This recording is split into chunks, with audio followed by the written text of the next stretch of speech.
యెహోవా ఈరే నన్ను చూసేవాడా, నీవుండుటయే చాలు. యెహోవా రఫా స్వస్థ ప్రదాత, నీ గాయమే బాగు చేయు. యెహోవా షమ్మా తోడుండువాడా, నా అక్కరలను తీర్చు. కృపగల దేవ, పరిశుద్ధుడు అయిన తండ్రి, ఈ మహాపరిశుద్ధ నామమును బట్టి మీకు వేలాది వందనములు స్తోత్రం చెల్లించుకుంటున్నాను నాయన. మా దేవ, మా ప్రభువ, ఇదిగో ఈ దినం మరలా మీ సన్నిధిలో ప్రభువా, నేను నీ పక్షానికి నిలువబడి మీరు నాకు బయలుపరిచిన వర్తమానాన్ని ఈ స్థలములో ప్రకటించుచూ ఉండగా మీ ఆత్మ నాతో ఉంచండి. ఈ ప్రోగ్రాం ఆది నుండి అంతం వరకు మీరై ఉండి నడిపించండి. సమస్త ఘనత, మహిమ, ప్రభావాలు మీరే పొందండి. వాక్యం వినుచున్నటువంటి అనేకులు నూతన ఆత్మను పొంది వారు మనసు అనుభవము పొంది పరిశుద్ధ జీవితంలోనికి వచ్చి నిన్నే నిజరక్షకునిగా అంగీకరించే భాగ్యం దయచేయండి. ప్రభువా, అల్పుడైన నన్ను ఈ సెలవు చాటును దాచి నాతో మీరు మాట్లాడించండి, మీకు మహిమ తెచ్చుకునండి. యేసు మహాప్రశస్త నామమున అడిగి వేడుకొని మనవి చేస్తున్నాను తండ్రి, ఆమేన్. క్రీస్తు ప్రియులారా, మనం మరలా ఈ వారం కూడా దేవుని వాక్యం దగ్గరికి వచ్చాం. ప్రభువు నాకు అనుగ్రహించినటువంటి వర్తమానాన్ని మీ ముందుకు తెస్తున్నాను. దేవుడు నా చేత మాట్లాడించే మాటలు వినటకు ఎంతమంది ఇష్టపడుతున్నారో వారందరికీ నా హృదయపూర్వక ధన్యవాదాలు తెలియజేసుకుంటూ ఉన్నాను. ఈ వర్తమానాలు యెహోవా ఈరే ప్రార్థనా మందిరం సింగరాయకు నుండి వెలువడుతూ ఉన్నాయి. Phone number 9705337645. Thank God. ప్రియులారా, ఇప్పుడు ప్రభు నాకు ఇచ్చినటువంటి వర్తమానం ఏంటి అని అంటే, యేసు తండ్రి వీరు ఏమి చేయుచున్నారో వీరెరుగరు గనుక వీరిని క్షమింపుమని చెప్పాను. దేవునికి స్తోత్రం.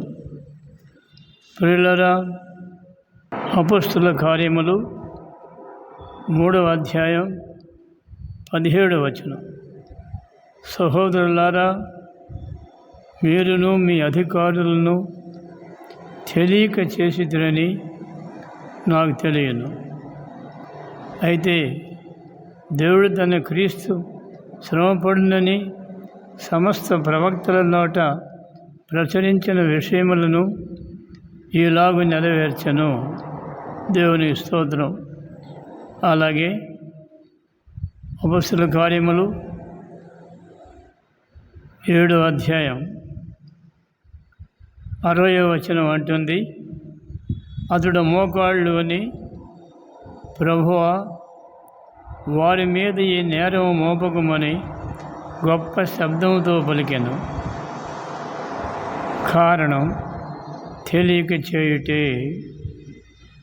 కాబట్టి ప్రియులారా, ఈ 3 వాక్యాలు మనం చూచినప్పుడు మొట్టమొదటిలోనే ప్రభువు వారు అన్నారు,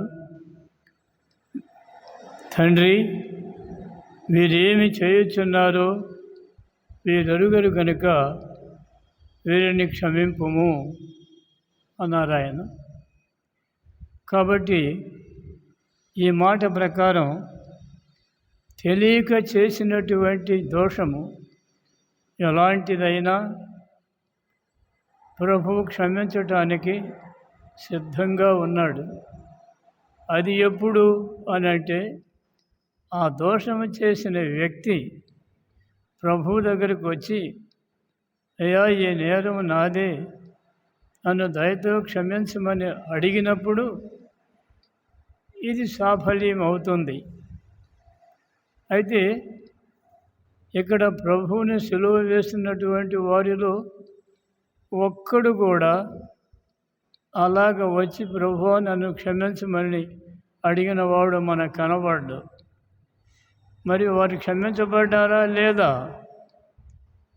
సాక్షాత్ ప్రభువే వారిని క్షమించినట్లుగా కనబడుతుంది. ఎందుకని అంటే తెలియక చేసిరి.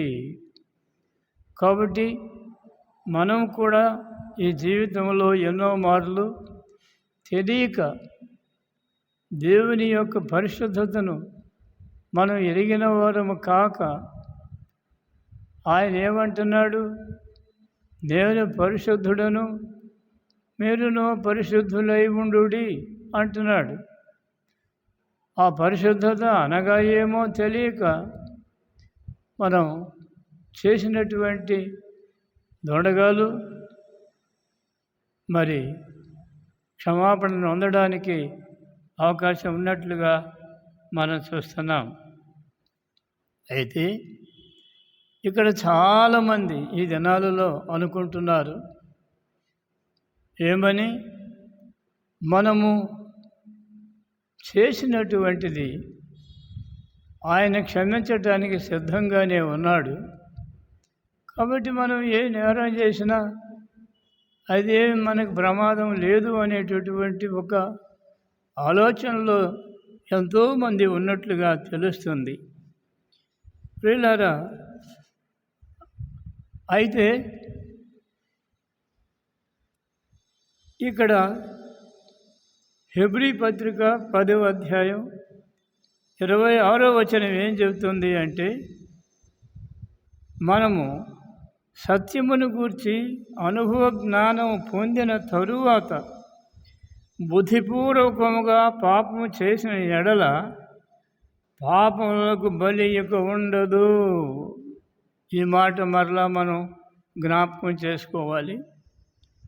మనము సత్యమును గూర్చి అనుభవ జ్ఞానం పొందిన తరువాత బుద్ధిపూర్వకముగా పాపము చేసిన ఎడల పాపములకు ఇకను బలి ఉండదు. కానీ 27వ వచనం, న్యాయపు తీర్పునకు భయముతో ఎదురు చూచుటయు విరోధులను దహింపబోవు తీక్షణమైన అగ్నియు ఇకను ఉండును. ఇది ఎంతో భయంకరమైనటువంటి విషయం. ప్రియులారా, చాలామంది అనుకుంటున్నారు ఏమని అని అంటే, చాలామంది మనము బాప్తిసం తీసుకున్నాం, మనం ఏం చేసినా పర్వాలేదు. మనం మందిరానికి వెళ్తున్నాం, అక్కడ మందిరంలో అన్ని కార్యక్రమాల్లో పాలుభాగస్తులం అవుతున్నాం, కాబట్టి మనం ఏం చేసినా పర్వాలేదు అనేటటువంటి ఉద్దేశంతో చాలామంది ఈ దినాలలో ఉన్నారు.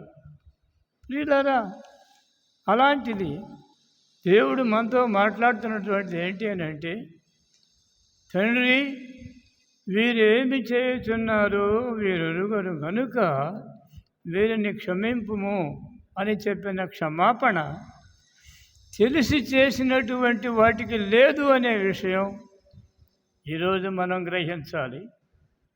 ప్రియులారా, ఈ దినాలలో చాలామంది బోధకులు చూచారా, ఇక్కడ ఒక వాక్యము వారికి ఆధారంగా ఉన్నది. ఏంటి అని అంటే, ఇక్కడ దేవుని వాక్యం మనతో మాట్లాడుతున్న విషయము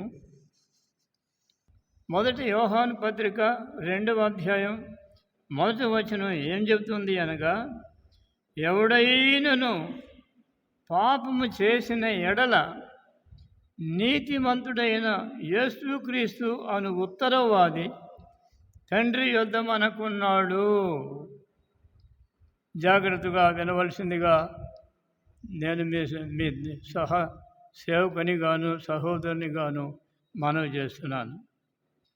ప్రియులారా, మొదటి యోహాను పత్రిక 2వ అధ్యాయం ఏమని చెప్తుంది అని అంటే 1వ వచనంలో,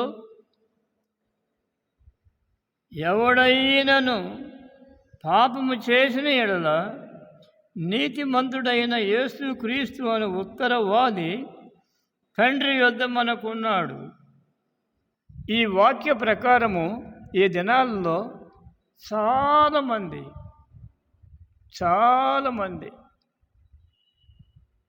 పల్లెటూరు స్థాయి నుండి పట్టణ స్థాయి వరకు, ఉన్నత స్థాయి ఇంటర్నేషనల్ లెవెల్ వరకు ఉన్నటువంటి అనేక ప్రసంగికులలో కొంతమంది, అందరూ కారు, కొంతమంది వారు ఎంత పేరు ప్రతిష్టలు గడించారో, అద్భుతమైన ప్రసంగికులని, అద్భుతమైనటువంటి మరి ఆశ్చర్యకార్యములు జరిగించగలిగినటువంటి వారని ప్రజలు ఎంతగా నమ్ముతున్నారో అంతగా వారికి తెలియనటువంటి రహస్య పాపములలో ఒక మాటలో చెప్పాలంటే ఒకరిద్దరు ఉంపుడు గద్దెలను ఉంచుకున్న వారు సైతము స్టేజీ మీద నిలువబడి వారి దోషములను ఎవరు గ్రహించుట లేదు అనే తప్పు అభిప్రాయముతో ఉండి వారు ఒకవైపు దేవుని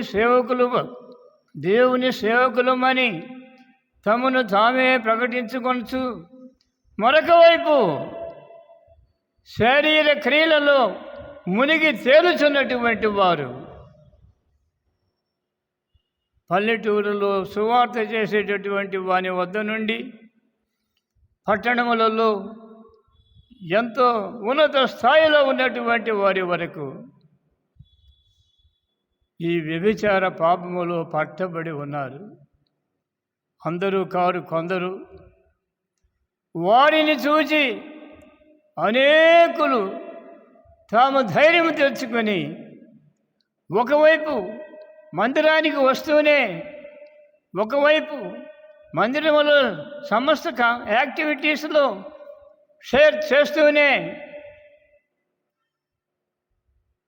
వారు దేవునికి విరోధముగా జీవించుతున్నట్లుగా ఇప్పుడు మనం చూస్తున్నాం. అందుకనే ప్రభు అన్నాడు, మీ వల్లనే కదా నా నామము అన్యజనుల మధ్య దూషింపబడుచున్నది, లేక విమర్శింపబడుచున్నది అన్నాడు. ఆయనే ఊరకు అనలేదు, మీ వల్లనే కదా. ఎవరి వలన? విగ్రహారాధకుల వలన కాదు. విగ్రహారాధకులు ఏదో వారు నమ్మినటువంటి దానిని వారు తూచా తప్పకుండా ఆచరిస్తూనే ఉన్నారు. వారు నమ్మినటువంటి సత్యానికి వారు లోబడుతూనే ఉన్నారు. అయితే నేను పరిశుద్ధుడను, పరిశుద్ధ దేవుని సేవకుడను, నేను వందలాది మంది, వేలాది మంది కొరకు ప్రార్థన చేస్తున్నటువంటి ప్రార్థనా యోధుడను అని చెప్పుకొనుచున్నవాడా, నీవే అనేకులను పరలోక రాజ్యములోనికి పోనీయకుండా అడ్డుబండగా ఉన్నటువంటి వాడు నీవే. అందుకని ప్రభువారు అన్నారు, వారు పరలోక రాజ్యములోనికి వారు ప్రవేశించరు, ప్రవేశించు వారిని ప్రవేశింపనీయరు. చూడండి, ప్రభు మొదట మాట్లాడిన మాట ఏమంటున్నాడు ఆయన? తండ్రి, వీరు తెలియక చేసింది కనుక వీరిని క్షమించుము. ఇప్పుడు ఈ రీతిగా జీవించుతున్నటువంటి నీవు తెలియక చేస్తున్నావా? లేదు. నీకు ఆమూలాగ్రముగా దేవుని వాక్యం అంతా తెలుసు. ఇక నాకు చెప్పవలసిన వాడికి లేడు అని చెప్పి ధీమాతో ఉన్నవాడా, ధీమాతో ఉన్నదానా నీ ప్రవర్తనావళిని వాక్యానుసారముగా మార్చుకొనవలసిన అవసరత ఇప్పుడు ఎంతైనా ఉన్నది. నీవే అనేకులను పరలోక రాజ్యములోనికి ప్రవేశించకుండా అడ్డుబండగా ఉన్నావు. దానికి నీ ప్రవర్తనే సాక్ష్యం. ఇప్పుడైనా సరే ఇక్కడ దేవుని వాక్యం మనతో మాట్లాడుతున్నది. ఏమని? దేవుని వాక్యం మాట్లాడుతుంది ఏంటనంటే, మనము సత్యమును గూర్చి అనుభవ జ్ఞానము పొందిన తరువాత, మనము సత్యమును గూర్చి అనుభవ జ్ఞానము పొందిన తరువాత బుద్ధిపూర్వకముగా పాపము చేసిన ఎడల పాపములకు బలి ఇకను ఉండదు. కానీ న్యాయపు తీర్పునకు భయముతో ఎదురు చూచుటయు విరోధులను దహింపవు తీక్షణమైన అగ్నియు ఇకను ఉండును. ఇదే నీకు ఇప్పుడు వర్తించేటటువంటి వాక్య భాగము. ఇప్పుడైనా సరే ప్రభువా నన్ను క్షమించమని నీ దోషములను విడిచిపెట్టి దేవుడు నన్ను క్షమిస్తాడులే అనేటటువంటి మూర్ఖత్వములో అలాగే ఉండిపోక,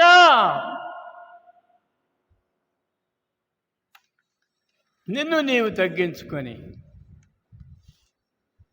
ప్రభువా నన్ను క్షమించమని ఉన్నపాటున దేవుని వద్దకు వచ్చి ఆ పాపమును విడిచిపెట్టినట్లయితే నీవు పరలోక రాజ్యములో ఉంటావు. అనేకులను వారి యొక్క రహస్య పాపములను ఎవరూ చూచటం లేదు. మా ప్రసంగాల వలన అనేకులు ఆకర్షితులవుతున్నారు, మమ్మను మహాపరిశుద్ధులుగానే ఎంచుతూ ఉన్నారు.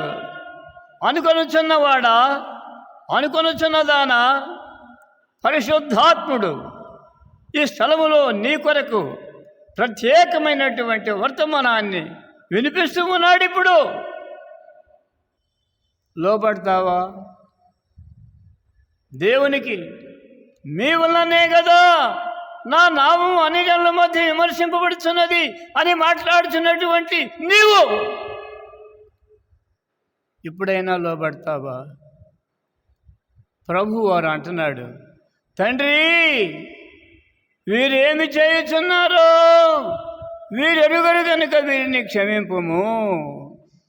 అవును, తెలియక చేసినటువంటి పాపము ఎంతటిదైనా క్షమించడానికి ప్రభు లోకానికి వచ్చాడు. భూలోకములో లేక పరలోకములోనైనా పాతాళములోనైనా ఈ మాట చెప్పగలిగినటువంటి వాడు లేడు లేడు లేడు. ఒక్క ప్రభువుకే అది సాధ్యము. అందుకే ఆయన సర్వోన్నతుడు, మహాపరిశుద్ధుడు, మహాగణుడు, ఘనుడు. ప్రియులారా, పాపి కొరకు తన ప్రాణమును ఒడ్డుటకు లోకములోనికి వచ్చినటువంటి దేవుడు కనుక ఈ సంగతిని నీవు మర్చిపోయి నాకు పరిశుద్ధ గ్రంథము మొదటి పేజీ మొదటి అక్షరము నుండి ప్రకటన గ్రంథము చివరి పేజీ చివరి అక్షరం వరకు నాకు గెట్ బై హార్ట్గా ఉన్నది. అద్భుతమైనటువంటి ప్రసంగాలు నేను చేయగలను అనుకున్నవాడా, ప్రమాదములో ఉన్నావు. నీవు చేసేటటువంటి వ్యతిరేకమైనటువంటి కార్యములన్నీ కూడా తెలిసే చేస్తున్నావు, తెలియక చేయడం లేదు. దానికి నీకు ఒక ఆధారం దొరికింది.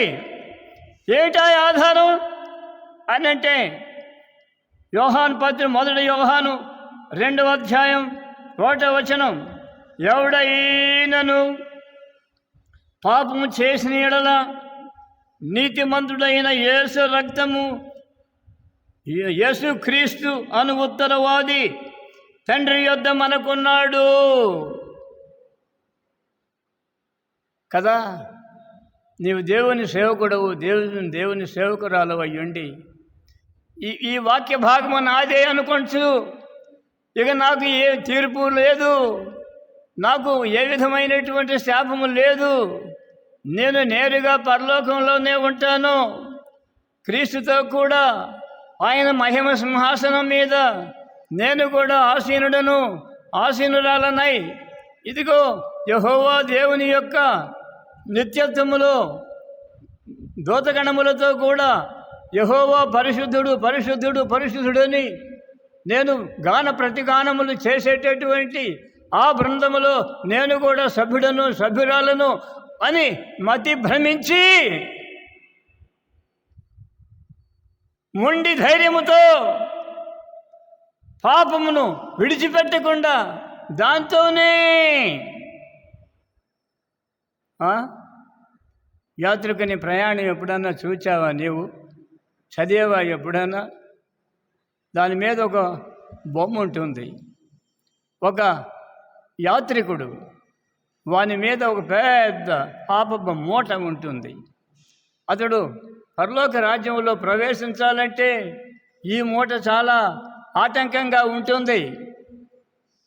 అందుకనే అతడు శిలువ దర్శనము ఎప్పుడైతే చూస్తాడో అప్పుడే ఆయన ఆ శిలువ దర్శనములో క్రీస్తునందు విశ్వాసం ఉంచినటువంటి ఈ పాప భారమును మోయించినటువంటి విశ్వాసి తన యొక్క పాపమును విడిచిపెట్టినప్పుడు అప్పుడు అతడు పరలోక రాజ్యంలోనికి వెళ్ళడానికి అవకాశం ఉంటుంది.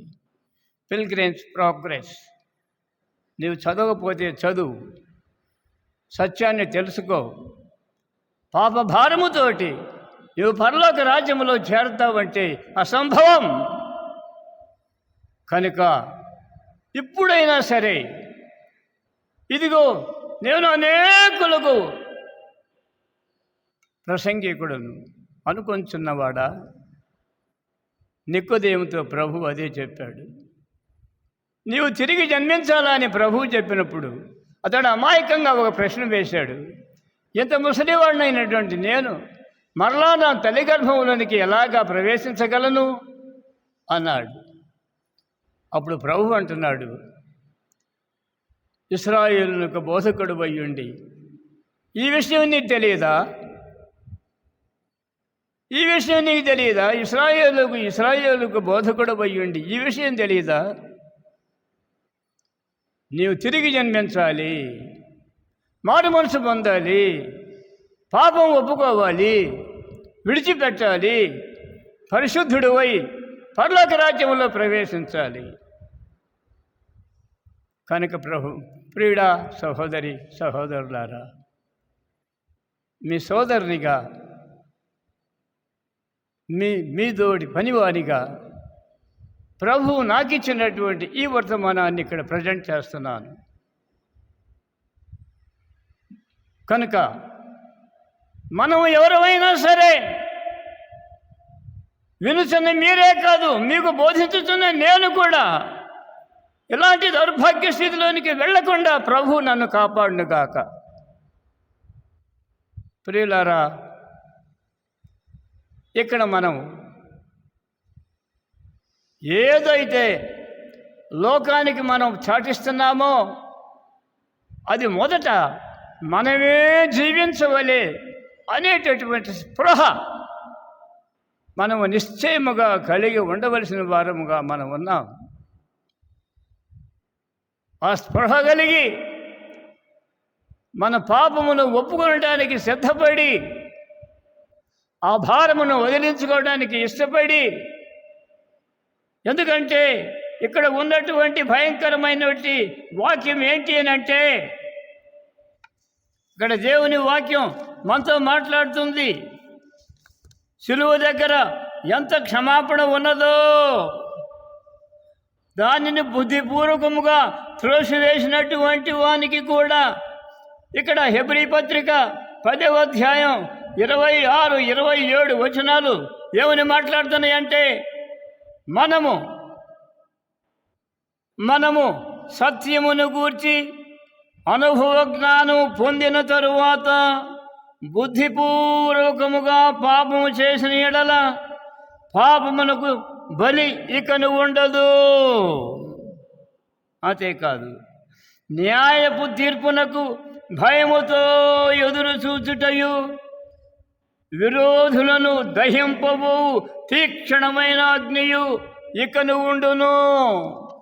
ప్రియులారా, ఇలాంటి తీక్షణమైనట్టు అంటే అగ్ని నీ కొరకు కాచుకొని ఉండగా నీవింకా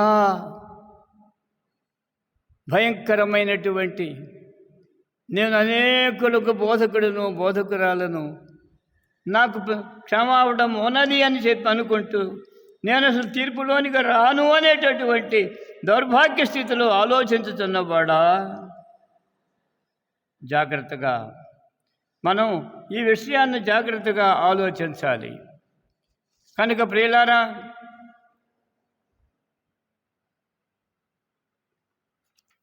అనేకులు నీ వలనను నా వలనను పరలోక రాజ్యములోనికి ప్రవేశించడానికి నీవు నేనే ఆటంకముగా ఉండడం అవసరం లేదు. ఇప్పుడైనా సరే ఈ సత్యమును ఎరిగినప్పుడు, ఈ సత్యమును ఎరిగినట్లయితే దేవునికి స్తోత్రం, మనల్ని మనమే సవరించుకొని చూడండి. ఇక్కడ దేవుని వాక్యం అంటుంది, ప్రకటన గ్రంథము 21:12-15 దాకా మనం చూసినప్పుడు, మరియు గొప్పవారేమి కొద్దివారేమి మృతులైన వారందరూ ఆ సింహాసనం ఎదుట నిలువబడి ఉండుట చూచితిని. అప్పుడు గ్రంథములు విప్పబడెను, మరియు జీవగ్రంథమును వేరొక గ్రంథం విప్పబడెను. ఆ గ్రంథముల యందు వ్రాయబడి ఉన్న వాటిని బట్టి తమ క్రియల చొప్పున మృతులు తీర్పు పొందిరి. సముద్రము తనలో ఉన్న మృతులను అప్పగించెను, మరణమును మృతుల లోకమును వాటి వశమున ఉన్న మృతులను అప్పగించెను. వారిలో ప్రతివాడును తన క్రియల చొప్పున తీర్పు పొందెను. మరణమును మృతుల లోకమును అగ్నిగుండములో వేయబడెను. ఈ అగ్నిగుండము రెండవ మరణము. ఎవని పేరైనను జీవగ్రంథమందు వ్రాయబడినట్టు కనబడని ఎడల వాడు అగ్నిగుండములో వేయబడెను. కనుక ఈ జాబితాలో ఉండటం ఎంత భయంకరము. కనుక ఆ భయంకరమైనటువంటి వేదనాభరితమైనటువంటి ఆ అగ్నిగుండములో నీకు నా కొరకు కాచుకొని ఉంటుండగా దాని నుండి వేరు చేయడానికి యేసు ప్రభు తన రక్తమును కార్చాడు శిలువ మీద. తెలియక చేసిన పాపములకు క్షమాపణ ఉన్నది, దాన్ని ఎవడూ కాదంటానికి వీల్లేదు. కానీ దేవుని సువార్త చేస్తూ ఇదిగో అనేకులకు సువార్తమానం అందించుచున్నవాడా, అందించుచున్నదానా, నీకు తెలియక చేయడం లేదు, సమస్తము ఎరిగే చేస్తున్నా నీవు ఈ అగ్నిగుండమును నీ కొరకే కాచి ఉన్నది. ఇప్పుడైనా మారు మనసు పొందటానికి దేవుడు నీకు తరుణం ఇస్తున్నాడు. లోబడి ఆయన కృపను వెదికి దేవుని కృపకు పాత్రుడవై నిత్యరాజ్య ప్రవేశం చేయుదువుగాక. ఆమేన్. దేవునికి స్తోత్రం. తండ్రి అయిన దేవుని ప్రేమ, కుమారుడైన క్రీస్తు ప్రభు కృప, పరిశుద్ధాత్మని అన్యోన్య సహవాసము నీకును సమస్త ప్రజలకును యుగాంతముల వరకు తోడై ఉండునుగాక. ఆమేన్.